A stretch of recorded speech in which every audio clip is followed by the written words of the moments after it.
Grace and peace, Gorilla Gang. It's your boy Reese again with another episode. So today I want to talk about the topic of discussion that revolves around God and creation.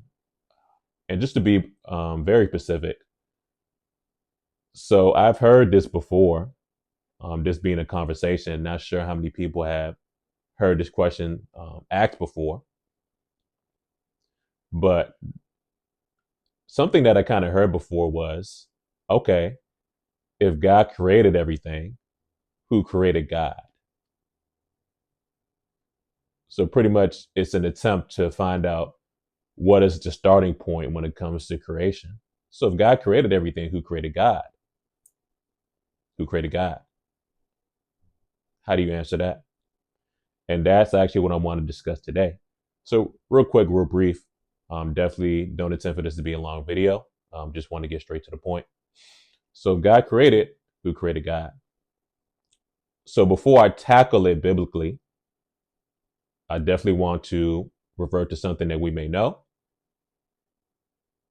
and that is science.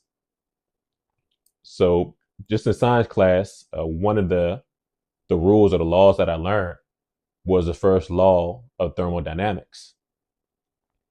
And for those who may not know what it is or what that first law might be, pretty much the first law of thermodynamics states that neither matter nor energy can be created or destroyed. It can only transfer from one thing to the next thing. So matter nor energy can be created or destroyed. Now, as far as what I know about energy, energy can't be created or destroyed, but energy can convert into different versions of energy. But at the end of the day, you're not really getting rid of the energy. The energy doesn't go anywhere. It can change form. It can change into another type of energy, but you're not getting rid of it. It doesn't go away. And I can give you a real world example. So cars, I'm really not a car person at all. But I know a little bit about electricity because I studied engineering in school. And what I know about energy is that it can turn into different forms. Like, for example, your electric motor. So pretty much what a motor does is that it takes electrical energy or electricity and it converts it into mechanical energy.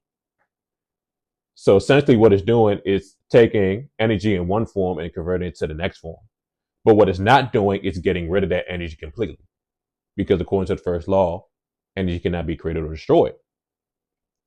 So you may be asking, okay, Reese, where are you going with this? All right, so let me transition and let you know where I'm going. So let's take it to the Bible. So in Isaiah 44, chapter 44, starting at verse 6, it says, "And the Lord God says, Israel's king and redeemer, I am the first and the last. There is no other God." So remember what I said about energy. It can be neither created nor destroyed. And because of this law, if we bring it to the text or the biblical text, so that means something or someone is eternal, meaning that it was always there, it always existed. And at no point in time was it ever created. According to that text, there is no other God. According to God, he is the first and he is the last. So to bring this to a conclusion, God was never caused. Nothing or nobody caused God to exist. He was always there. He's eternal. He's outside of space, time, and matter. However, God is the causer of everything. Everything that you see, everything that was created, God is the causer of everything. See, real quick, real brief. See, told y'all I wasn't really going to take too long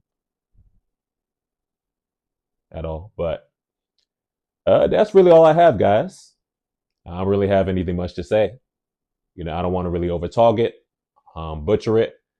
Just wanted to get straight to the point with you guys. So when it comes to God and the topic of who created him, God was never created. He was never caused, but he is the causer of everything. Right? Hopefully that helped you guys. Hopefully it blessed you guys. And again, I'd just like to say grace and peace. Now, before I end this, definitely want to encourage you guys. If you like this video, please do me a favor, like, share, and subscribe. Right. And that's another episode. And I just want to encourage you guys. We going to gorilla for Christ our King. All right. Love y'all. Peace.